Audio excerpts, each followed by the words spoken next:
En la fastuosa cocina de la mansión, la voz de la madrastra resonó con la dureza de un látigo. Señalaba con furia a la pequeña, forzándola a bajar la mirada. Pero, en un instante, algo se transformó. El chófer, con su uniforme impecable y un gesto resuelto, se interpuso entre ambas, protegiendo a la niña con una determinación insospechada. La tensión suspendió el aire en un silencio pesado, y lo que estaba a punto de desvelarse no solo pondría en tela de juicio la lealtad, sino también el verdadero significado de la justicia en el seno de esa familia. Y antes de continuar, permíteme desearte salud y paz. Dime, ¿desde qué país y a qué hora estás viendo esta historia?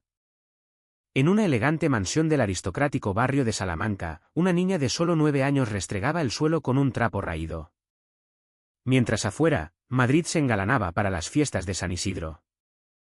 La risa de los vecinos en plena celebración contrastaba brutalmente con el gélido silencio dentro de la mansión, un cruel presagio de la injusticia que Lucía padecía cada día. Lucía se arrodillaba sobre el mármol reluciente, con las rodillas doloridas y las manos agrietadas por el agua jabonosa. Su uniforme escolar, ya demasiado corto para su edad, se adhería a su piel húmeda. El cabello castaño, recogido deprisa con una cinta gastada, se escapaba en mechones rebeldes que le caían sobre la frente sudorosa. Su menuda figura parecía aún más frágil en aquel inmenso salón, donde cada mueble relucía bajo el fulgor de una lámpara de araña. Pero ella, encorvada en el suelo, parecía condenada a ser invisible. Carmen, su madrastra, caminaba de un lado a otro con el móvil en la mano. Vestía ropa elegante, ajustada, y dejaba tras de sí un aroma intenso de perfume caro. Su voz, cortante y seca, rompía de vez en cuando el silencio. Más deprisa, Lucía, que esto parece un establo, bramó sin siquiera dignarse a mirarla. La niña apretó el trapo contra el suelo con obediencia, sin atreverse a protestar. Cada movimiento era pesado, no solo por el cansancio, sino por el miedo. Sabía que cualquier respuesta podía costarle la cena. Como tantas veces antes, el teléfono sonó. Carmen transformó su rostro en un instante, volviendo su tono meloso y amable. Alejandro, cariño, todo está perfecto aquí. Sí, Lucía come muy bien, incluso me ayuda en la cocina.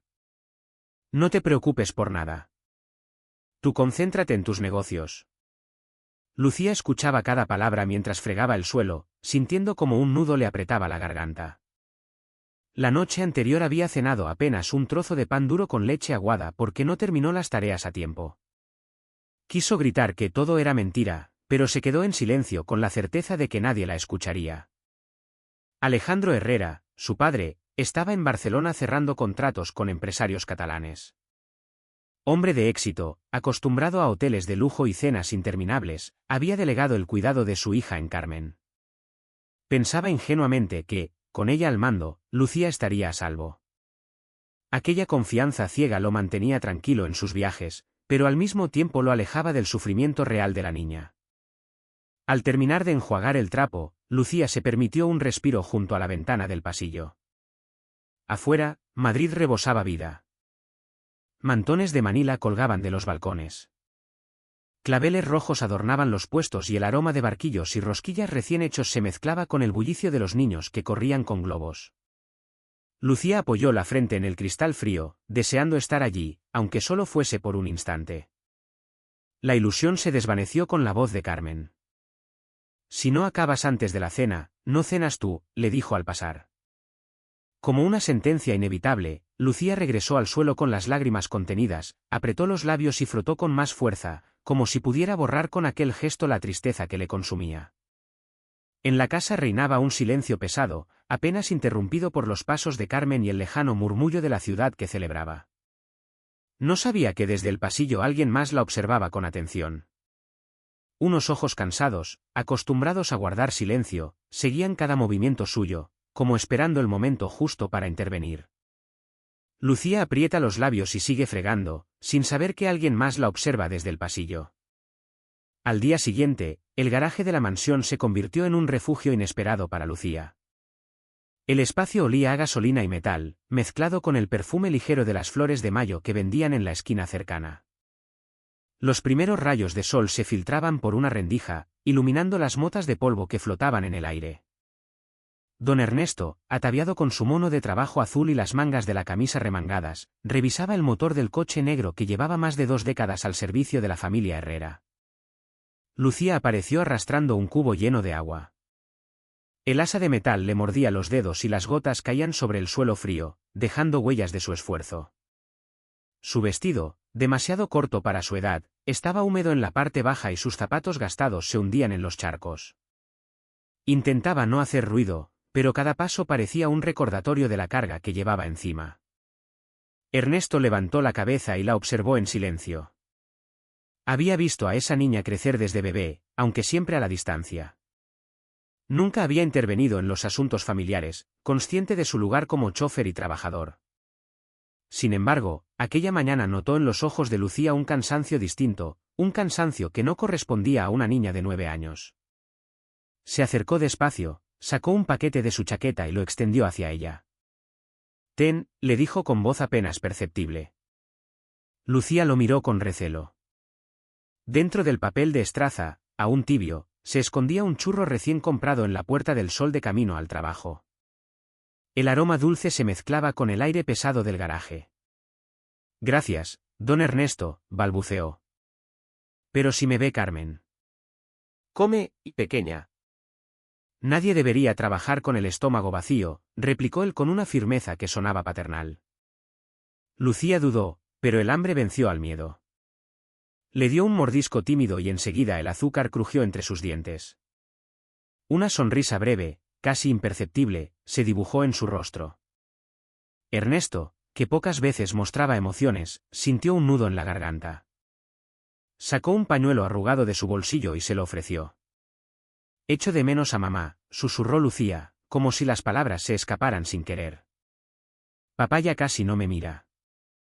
Ernesto se quedó inmóvil.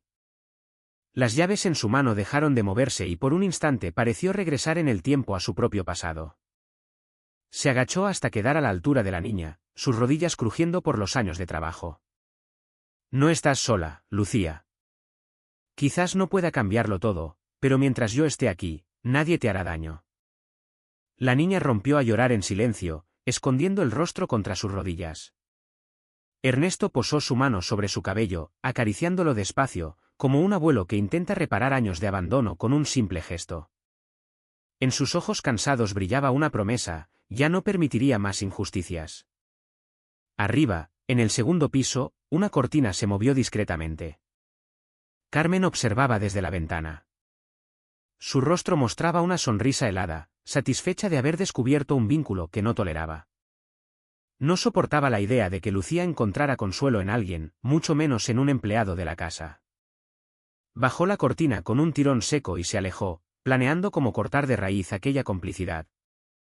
Mientras tanto, el garaje se llenó de pequeños sonidos cotidianos, el tic-tac de un reloj colgado en la pared, el goteo de agua del cubo y el lejano repique de las campanas de la iglesia.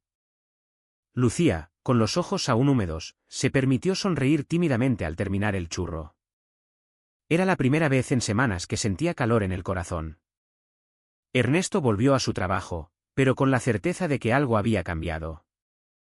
Aquella niña tan frágil había recordado lo que significaba la dignidad y la inocencia.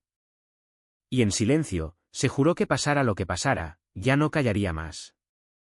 Desde la ventana del piso superior, Carmen los observa con una sonrisa helada. La casa se vestía de lujo aquella tarde. Carmen había ordenado encender todas las lámparas del salón principal, lustrar los suelos hasta que brillaran como espejos y llenar los jarrones con flores frescas. Los cuadros antiguos parecían más solemnes que nunca, y en una vitrina relucía hasta esa mañana el abanico de porcelana heredado de generaciones pasadas, orgullo de la familia Herrera. Afuera, Madrid seguía bañada por la luz dorada del atardecer. En las plazas sonaban guitarras callejeras, los balcones lucían mantones coloridos y el bullicio de la ciudad contrastaba con la calma forzada del interior de la mansión. Lucía, con un vestido demasiado grande que casi le arrastraba por el suelo, cargaba una bandeja de copas de cristal. Caminaba despacio, temiendo tropezar. El peso de la bandeja la hacía inclinarse y cada paso era un suplicio. Carmen la vigilaba de cerca con los ojos entrecerrados, fingiendo una sonrisa cuando los invitados estaban cerca. «Más cuidado, niña, no arruines la velada», le susurró entre dientes con tono venenoso. Lucía obedeció en silencio, apoyando la bandeja sobre la mesa baja del salón. Su respiración estaba agitada y sus manos temblaban, pero se esforzó en mantenerse firme. Alejandro había regresado esa misma tarde de un viaje de negocios en Sevilla. Llegó con gesto cansado, aún con el maletín en la mano, y fue recibido por Carmen con besos exagerados. Él sonrió mecánicamente, sin advertir la tensión que se escondía tras las paredes de su casa. Durante unos minutos, todo pareció transcurrir con normalidad. Los invitados hablaban de negocios, de las fiestas de San Isidro que pronto comenzarían, de corridas de toros y verbenas en la pradera. Carmen se movía entre ellos como anfitriona perfecta mientras Lucía recogía platos y servilletas, invisible para casi todos. Ernesto, en cambio, se mantenía cerca de la puerta, atento, observando con recelo los gestos de Carmen. Había algo en la mirada de la mujer que no le gustaba. De repente, un grito teatral rompió la tensa calma. «¡El abanico!». «¿Dónde está el abanico?», exclamó Carmen llevándose las manos al pecho. Todos se giraron hacia la vitrina. El objeto que siempre había estado allí no se veía. Carmen fingió sorpresa y angustia, pero sus ojos brillaban con una chispa de triunfo. «¡No puede ser!». Era lo más valioso de la familia de Alejandro. «¡Y ha desaparecido!». Alejandro frunció el entrecejo. «¿Cómo que ha desaparecido?». «Seguro fue ella», sentenció Carmen, señalando a Lucía con un dedo acusador. «Siempre desobediente, siempre husmeando donde no debe». Lucía abrió los ojos de par en par. Sintió que el corazón le golpeaba el pecho con violencia. «Yo no he tocado nada, papá». «Te lo juro», murmuró con voz quebrada. Los invitados se removieron incómodos, murmurando entre ellos. Algunos intentaron calmar la situación, pero Carmen insistía, su voz elevándose como un látigo. «Ella fue. Siempre ha sido un problema. ¿Qué más pruebas necesitas?». Alejandro miró a su hija con confusión. Durante un instante, la duda se instaló en sus ojos. Quería creer en ella, pero las palabras de su esposa sonaban firmes, llenas de autoridad. Lucía dio un paso atrás, temblando como un pajarillo acorralado. Desde la puerta, Ernesto apretó el puño con fuerza. Había soportado demasiado. Había callado demasiado. Sabía que Carmen mentía porque él mismo la había visto esa mañana abrir el armario de su dormitorio y guardar algo en su interior. La sangre le hervía, pero esperó con los labios apretados el momento adecuado para hablar. El salón entero se quedó en silencio. Alejandro se acercó a Lucía, mirándola fijamente, con el abanico invisible pesando entre ellos como una prueba de fuego. Su respiración se entrecortó. La de su hija también. Lucía apretó las manos contra su vestido, sintiendo que el mundo se derrumbaba. Ernesto, en la puerta, cerró el puño con más fuerza, decidido a intervenir, aunque eso le costara todo. Alejandro mira fijamente a su hija dudando, mientras Ernesto aprieta el puño, listo para hablar. En el salón principal se podía escuchar hasta el crujido de la madera bajo los pies de Alejandro. La tensión era tan densa que el aire parecía no circular. Lucía, con los ojos enrojecidos, se encogía en un rincón, intentando convencerse de que todo era una pesadilla. Carmen mantenía la compostura de una actriz consumada, las manos en el pecho, los labios temblando como si estuviera herida de muerte por la desaparición del abanico. Pero detrás de esa máscara había una sonrisa invisible, la satisfacción de ver a la niña acorralada. Don Ernesto, de pie cerca de la puerta, se removía inquieto. No era hombre de palabras, acostumbrado a callar y obedecer, pero aquella escena se le clavaba como una espina. Durante años había trabajado en esa casa, viendo injusticias menores, pero ahora todo había ido demasiado lejos. Miró a Lucía, temblorosa, y de pronto recordó a su propia hija cuando de pequeña lloraba por algo que no había hecho. La memoria le golpeó fuerte y en ese instante supo que no podía seguir en silencio. «Basta, don Alejandro», pronunció con voz grave, interrumpiendo el flujo de palabras de Carmen. El eco de sus palabras resonó en el salón. Alejandro se giró sorprendido. Pocas veces Ernesto hablaba con tanta autoridad. Carmen lo miró con desdén. «¿Y tú qué sabes, viejo chofer?». Ocúpate de tus llaves y tus ruedas, no de lo que pasa en mi casa. Con el debido respeto, señora, replicó Ernesto sin elevar la voz. Yo vi quien guardó el abanico. No fue la niña. Un murmullo recorrió a los invitados. Alejandro abrió los ojos con incredulidad. ¿Qué estás diciendo, Ernesto? Digo la pura verdad, señor. Vi a doña Carmen abrir el armario de su dormitorio y ocultar allí el abanico esta misma mañana. El rostro de Carmen palideció un instante, pero enseguida recuperó su máscara. Mentira. ¿Vais a creer a un criado viejo antes que a vuestra esposa? ¡Qué ofensa más grande! Alejandro titubeó, miró a su hija, que lo observaba con el corazón en la garganta, esperando un gesto. Luego miró a Ernesto, que lo sostenía con una mirada firme, sin rastro de duda. Abrimos el armario, dijo finalmente Alejandro con voz baja, pero cargada de tensión. Carmen retrocedió un paso. Eso es una falta de respeto. No puedes pedirme eso. Abramos el armario, repitió él, esta vez con más firmeza. Los presentes contuvieron el aliento. Ernesto caminó junto a Alejandro hasta el pasillo. Carmen, presionada por las miradas, tuvo que seguirlos. Al llegar a la habitación, Alejandro extendió la mano. Las llaves, Carmen. La mujer vaciló, fingió buscar en su bolso y finalmente entregó un pequeño manojo de llaves. Alejandro abrió el armario. El silencio fue absoluto hasta que en el fondo de una estantería brilló el abanico de porcelana, intacto, hermoso, con los colores que habían pasado de generación en generación. Lucía, que había seguido a lo lejos, se llevó las manos a la boca. Una lágrima le rodó por la mejilla, mezcla de alivio y miedo. Alejandro se quedó petrificado, con el abanico entre las manos. Su mirada se desplazó lentamente hacia Carmen. Ella intentó hablar, balbuceó excusas, dijo que quizás la niña lo había escondido allí jugando, que no recordaba nada, pero la voz ya no le sonaba convincente ni siquiera a ella misma. Los invitados comenzaron a murmurar entre sí, incómodos por el espectáculo. Ernesto, sin apartar la vista de Alejandro, dio un paso al frente.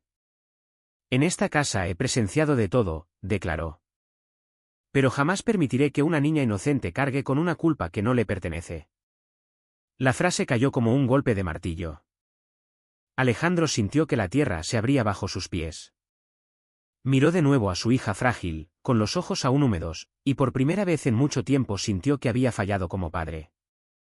Alejandro exige a Carmen abrir el armario. El abanico aparece allí. Lucía mira a su padre con ojos húmedos, preguntándose en silencio, ¿ahora sí me vas a creer? El abanico descansaba sobre la mesa como un testigo incómodo, iluminado por la lámpara de araña. Ninguno de los presentes parecía atreverse a respirar. Alejandro se quedó de pie con las manos apoyadas en la superficie, como si necesitara sostenerse para no caer. Había viajado cientos de kilómetros en busca de contratos y acuerdos, pero ahora, frente a aquel objeto frágil de porcelana, sentía que todo su mundo se tambaleaba. Carmen intentó recuperar el control. Alejandro, tienes que entender. Quizá fue un error. Quizá alguien más lo puso allí sin que yo me diera cuenta. Un error, repitió él con incredulidad. ¿Cómo puede aparecer en tu armario por error? Los invitados intercambiaban miradas incómodas y algunos comenzaron a retirarse discretamente del salón, murmurando excusas. Nadie quería estar presente en aquel escándalo. Ernesto permanecía de pie, firme, como una estatua. Había cumplido con su deber, pero sabía que el peso de la decisión final recaía en Alejandro. Lucía, sentada en el borde de una silla, tenía las manos apretadas sobre el regazo. Miraba a su padre con una mezcla de miedo y esperanza. Cada segundo de silencio era un martirio. Cada mirada suya hacia Carmen, una tortura. Alejandro caminó lentamente hacia su esposa. Su voz salió quebrada, cargada de dolor. ¿Cómo pudiste? Durante meses confié en ti. Dejé a mi hija en tus manos pensando que estarías cuidando de ella. Y así me pagas. No exageres, gritó Carmen perdiendo la máscara. Esa niña siempre ha sido un estorbo. Yo solo intentaba poner orden en esta casa. Tú nunca estabas. Alguien tenía que hacerlo. Esas palabras fueron como un cuchillo en el pecho de Alejandro. De pronto comprendió la magnitud de su ceguera. Había trabajado día y noche para asegurar un futuro, pero había descuidado lo único que realmente importaba, su hija. Ernesto, con voz serena, intervino: la familia se divide cuando se olvida la verdad. No hay fortuna que compense el daño de la injusticia. Alejandro cerró los ojos. Podía escuchar aún el eco de la ciudad. Una tuna universitaria cantaba en la calle, guitarras y bandurrias que entonaban canciones de amor y de amistad. La música, alegre y lejana, contrastaba con la tristeza que pesaba en el salón. Abrió los ojos y se giró hacia Lucía.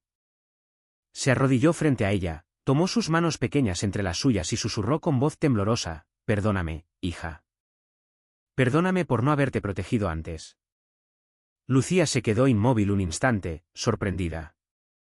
Luego, como si una barrera invisible se rompiera, se lanzó a abrazar a su padre con todas sus fuerzas. Las lágrimas de ambos se mezclaron y el salón entero se llenó de una emoción que nadie pudo ignorar. Carmen dio un paso atrás con el rostro desencajado. Sus ojos se oscurecieron, incapaces de aceptar aquella derrota. Esto no acaba aquí, dijo con voz baja, pero cargada de veneno. No voy a permitir que una mocosa y un chófer arruinen lo que me pertenece. Alejandro se levantó y la miró con firmeza. Por primera vez, sus palabras fueron un muro. Basta, Carmen. Ya no tienes poder en esta casa. Ella lo observó con furia contenida, como un animal acorralado, y se marchó del salón dando un portazo. La vibración de la puerta al cerrarse hizo temblar los cristales de las ventanas. El silencio posterior fue profundo. Ernesto se acercó despacio, posó una mano en el hombro de Alejandro y asintió sin necesidad de palabras. Había sido un camino duro, pero por fin se había dado el paso correcto. El abanico seguía sobre la mesa, brillante bajo la luz, convertido ahora en símbolo de una mentira rota y de una verdad recuperada. Afuera, la tuna continuaba su canto, recordando que Madrid, con toda su vida y su bullicio, seguía adelante, pero dentro de aquella casa algo había cambiado para siempre.